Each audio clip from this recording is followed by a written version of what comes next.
Hello, yo, Oralen presents the different levels of learning in English language. Alors, Oralen va vous parler d'aujourd'hui des différents niveaux de langue en anglais.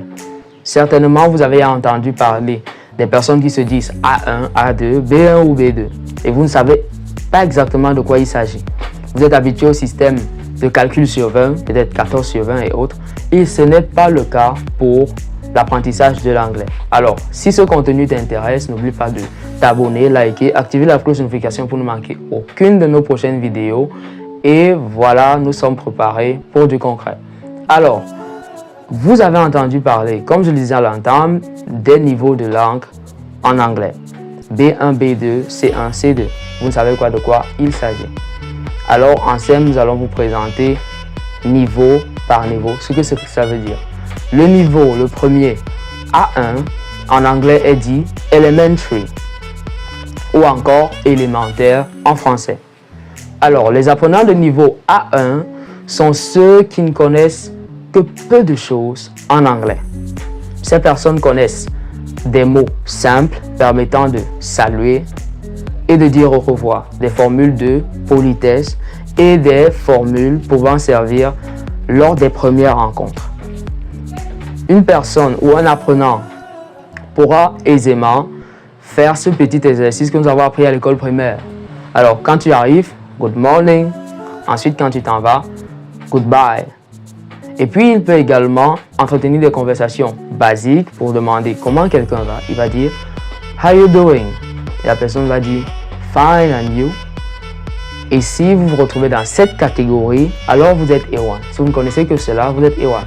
Alors, les apprenants de niveau A2 sont ceux qui sont capables de s'exprimer un peu plus aisément que ceux de niveau A1. Ces personnes de niveau A2 sont dits pre-intermediate. Et donc, les apprenants de niveau pre-intermediate sont ceux qui peuvent s'exprimer dans un contexte précis. Prenons le cas d'une personne qui s'en va au restaurant et qui veut passer sa commande. Un apprenant de niveau A2 est capable de le faire. Il dira « Hello, can I have a cup of coffee ?» Et il pourra dire « With 2 pieces of sugar ». Alors, ce qu'il a dit, c'est « Pourrais-je avoir une tasse de café avec 2 morceaux de sucre en plus ?» Voilà ce dont est capable un apprenant de niveau A2. Et donc, si c'est votre cas, sachez que vous êtes A2. Et puis, nous avons les apprenants de niveau B1 qui sont dits « Intermediate ». Ces apprenants, à la différence des apprenants de niveau A1, s'expriment beaucoup plus dans un large éventail de domaines. Ces apprenants sont capables plus ou moins d'être fluides pendant qu'ils sont en train de parler et d'exprimer leurs idées de manière compréhensible par un locuteur natif. Alors, ils peuvent entretenir un débat sur des préférences culinaires.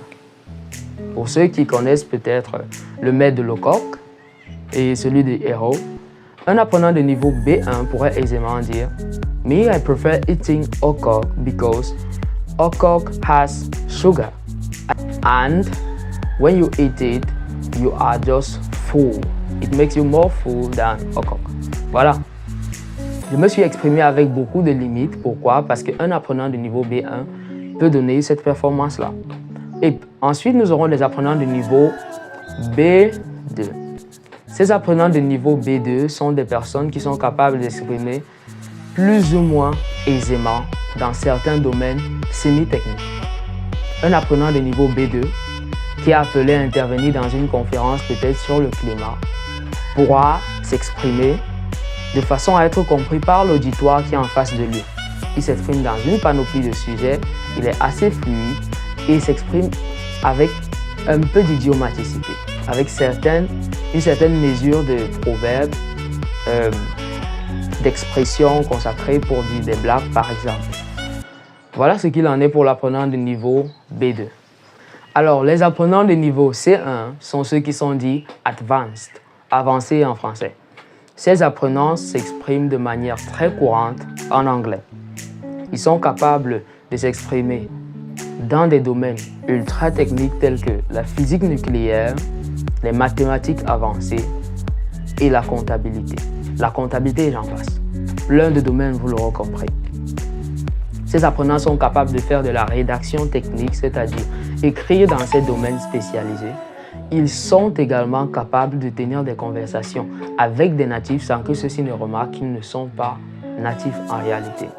Et puis, nous avons la dernière catégorie qui est la catégorie C2. La catégorie C2, c'est pour les maîtres, disons-le ainsi, de la langue anglaise.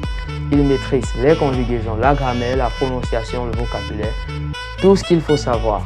Et donc, juste pour vous laisser savoir, Shakespeare, l'auteur célèbre, est de niveau C2.